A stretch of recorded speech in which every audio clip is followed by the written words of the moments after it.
Hello everyone, welcome back to the channel, and for those of you that's new here, welcome to the channel. I'm in Bannau Brycheiniog today and I'm doing a horseshoe walk. It's a 10-mile circular walk that takes in 4 peaks: Cairn, Bannau, Cribyn and Ffan Big. I've just set off from Neuadd Car Park. I'm now making my way to lower Neuadd Reservoir, and from there we'll start the walk in a clockwise direction.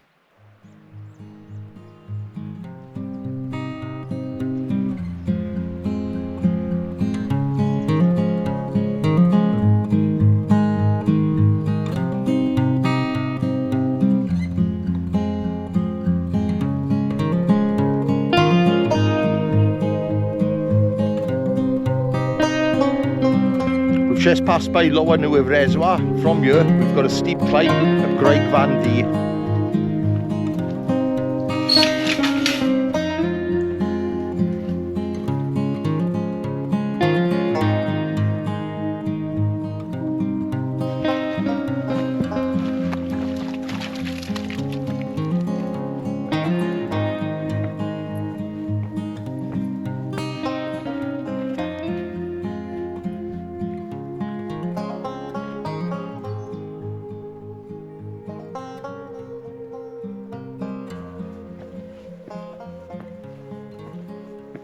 That's the climb up Graig Fan Ddu done. It's quite a steep climb, so once on top, it's worth having 5 minutes to catch your breath and to enjoy the views. I haven't got those views this morning. We've got a bit of cloud inversion, but on a clear day, the views from here are spectacular. From here on, along the ridge towards Bannau, it's nice easy walking.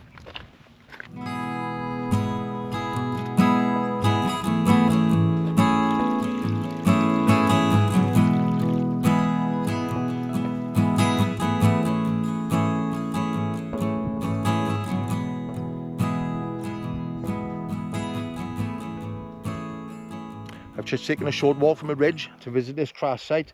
These are the remains of a Spitfire, and the story behind this is, in 1942, a unit from RAF Clan Ddu took off in part of a formation flying exercise, and this aircraft was piloted by a Sergeant Donald Perry Carruthers from the Royal Canadian Air Force.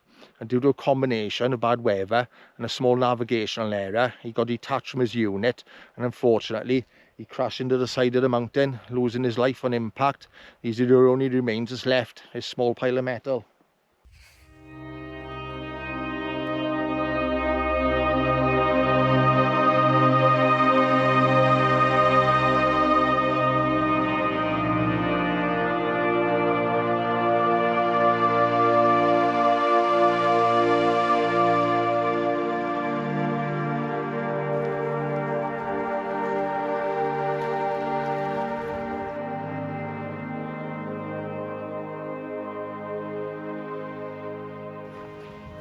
This route can get very busy on times, but I've chosen to do it on a Wednesday and it's very peaceful. I've only passed one other walker and he was doing a horseshoe in the opposite direction, and he said there's hardly any people up on top of Bannau, and whilst he was there was no cloud inversion and he had some great views. So what I'm going to do now, I'm going to stop, have a coffee and some food, and hopefully this cloud will lift by the time we get to the top of Bannau.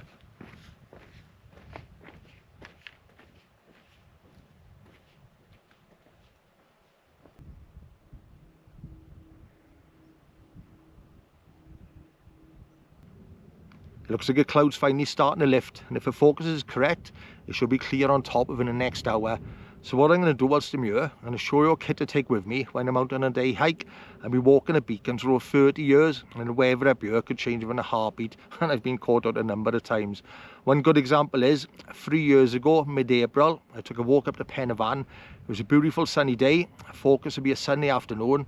I started making my way to Cribyn, and before I'd even started the ascent, a storm came in and we had a blizzard, a total whiteout.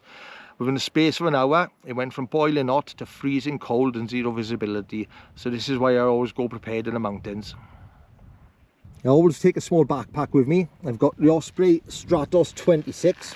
This comes with a rain cover, so if it starts raining, I can cover my pack to keep everything dry. I'll just unpack it now and I'll show you what I've got inside. So first things first, I always bring a bit of food with me. I've got a packed lunch, flask of coffee. I also bring some emergency rations, a couple of protein bars and a little box of dates in there. In there, I've got a tub of food for Toby, a tub of meat, and he's also got a couple of emergency chews in there. I've got his collapsible bowl for Toby. This unzips. Put his food or his water in there. And I've got warm clothing.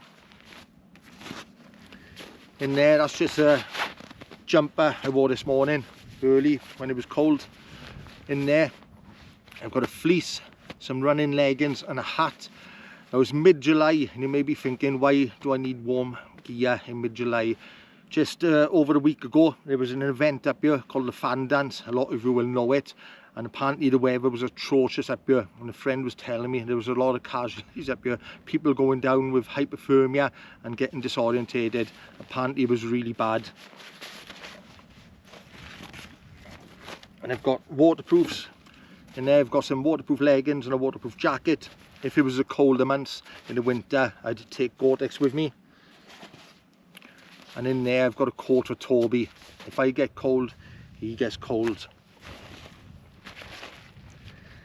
And in this bag, I like to keep everything waterproofed as well. If it starts raining, make sure it's kept dry. I've got 2 foil survival blankets. In there, there's poo bags for Toby and a couple of Ziploc bags. If he poos, I'd bag that and take it with me. Sounds gross, putting that back in your backpack, but it's not as gross as leaving your dog mess everywhere.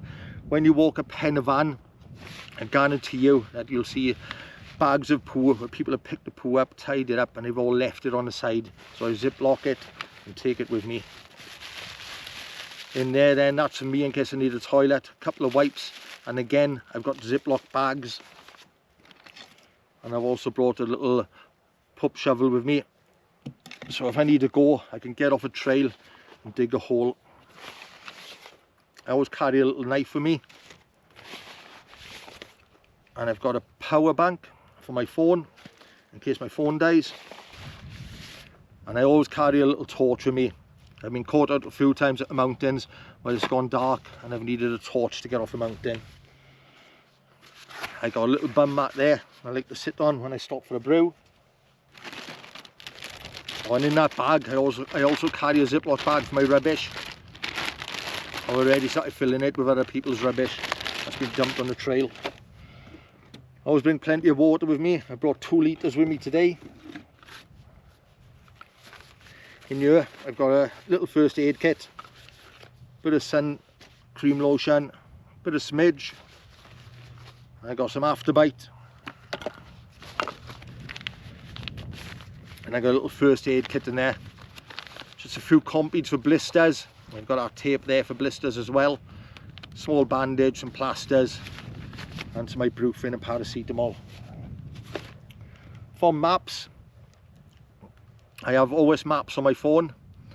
So I've got an app on there with OS Maps. It's also got this route. I know the route very well anyway, but I've still got the route in there downloaded. Just in case my phone fails, I always carry a map and a compass with me. I've got a silver compass and I've got a small map of the area that I'm walking today. And in there as well, I always carry this with me. We've had a lot of ticks this year. I haven't had any, but Toby's had quite a lot. I've got that there for tick removal.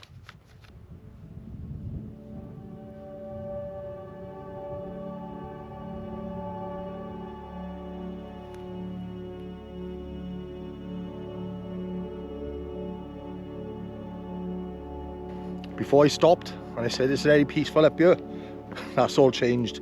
I'm looking up towards the summits and it's very busy up there.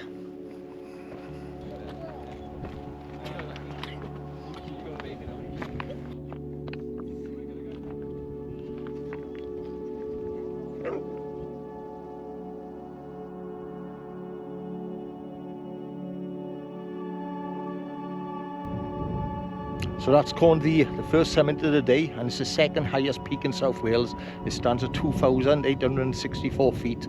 The cairn you saw on the top is a Bronze Age cairn. Just imagine being stood on top of there and looking out at these views thousands of years ago. I bet the scenery looked a whole lot different then. We're going to start making our way up to Bannau now.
That's Bannau then. That's the second peak of the day. Bannau is the highest summit in southern Britain, and it stands at 2,907 feet. The cairn you saw on top, where people stop for their photos, that's also a Bronze Age cairn. So we're going to start making our way now to Cribyn. That's our next climb.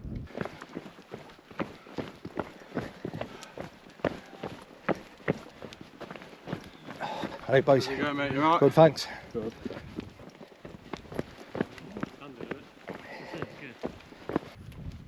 So the descent I'm on now from the summit of Bannau, this is known as Jacob's Ladder, and it's quite a steep climb. Everyone that's passed me seems to be struggling. This is why I do the horseshoe clockwise rather than anti-clockwise.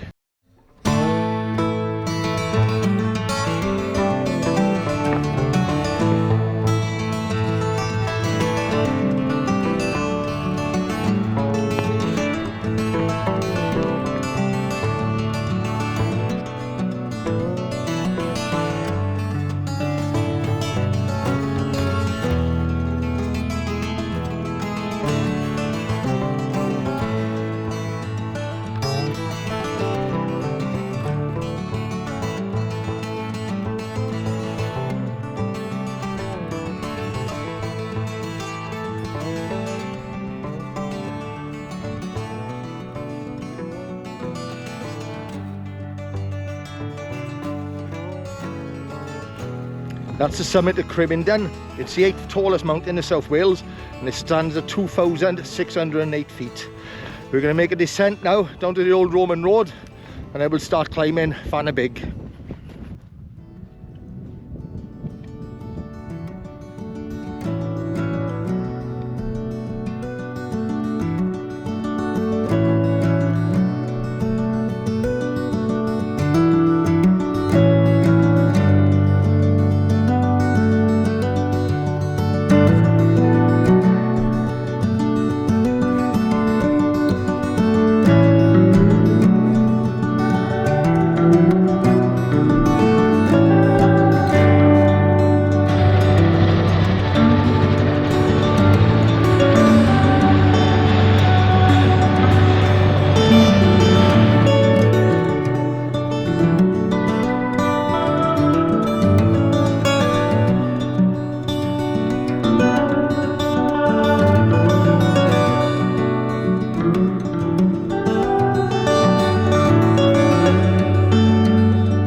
And that's the last peak of the day done, Ffan Big.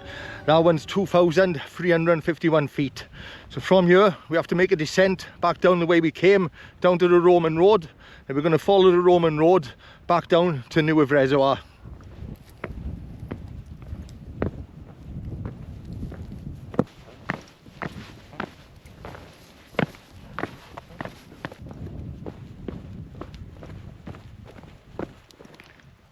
Once you've completed the descent down from Ffan Big and you reach the Roman road, you take a left and you follow the Roman road all the way to the pump house at Lower Neuadd Reservoir, and you join the road and I will take you back to the car park.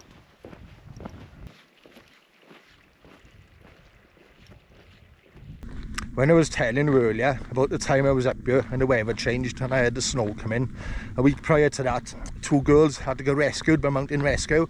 They'd set off for what should have been a quick walk from Neuadd Car Park, straight up the motorway path to the summit and back down. And whilst they were on the summit, the weather turned bad. They had a lot of rain and mist come in and it turned cold, and it was as late a day and they got disorientated and they ended up walking along the ridge where I've walked today. And before they knew it, it turned dark on them and they ended up getting totally lost. They eventually managed to get hold of Mountain Rescue. Mountain Rescue came out. By the time they found them, they were suffering from hypothermia and one of them became unresponsive. But they got them both off the mountain and they were both safe afterwards. But it happens quite a lot. Mountain Rescue are out all the time these days. But if ever you do find yourself in trouble when you're in the mountains and you need to call Mountain Rescue, what you need to do is dial 999 or 112 and ask for the police, and then ask for Mountain Rescue. But before you make a phone call, you should have some information prepared to pass on to them. What they need to know is your location, ideally with a 6-figure grid reference, the name, gender and age of the casualty, the nature of the injuries and the emergency, a number of people in your party and your phone number. Once you've passed that on to them and you finish the phone call, you need to stay where you are until they reach you. You can also use emergency SMS, but you need to be registered with it first. So if you're having speech difficulties or you've been injured and you're unable to talk, you can text your emergency to 999. There's a number of ways of working out your location to pass on to Mountain Rescue. One of those is using an OS map and working out a 6-figure grid reference. But to do this, you need to be able to map read. Another one that people use these days is What 3 Words. I have an app on my phone and it's called Grid Reference OS. All you need to do is click on the app, make sure your GPS is on, and as soon as you click on it, it gives you a 6-figure grid reference, giving an exact location of where you are.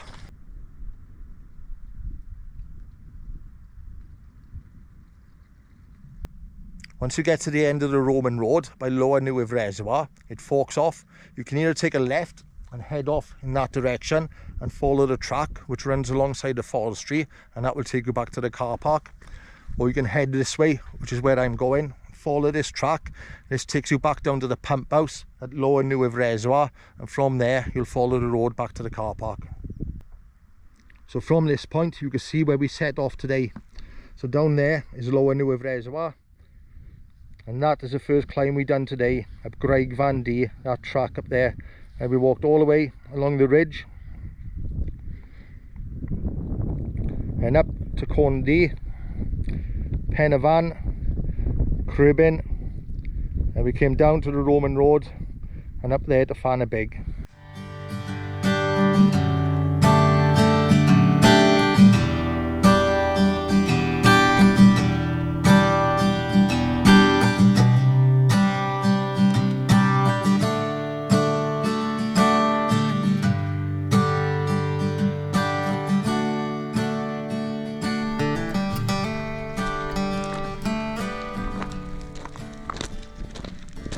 So that's us back on the road, just a nice easy stroll back to the car park now.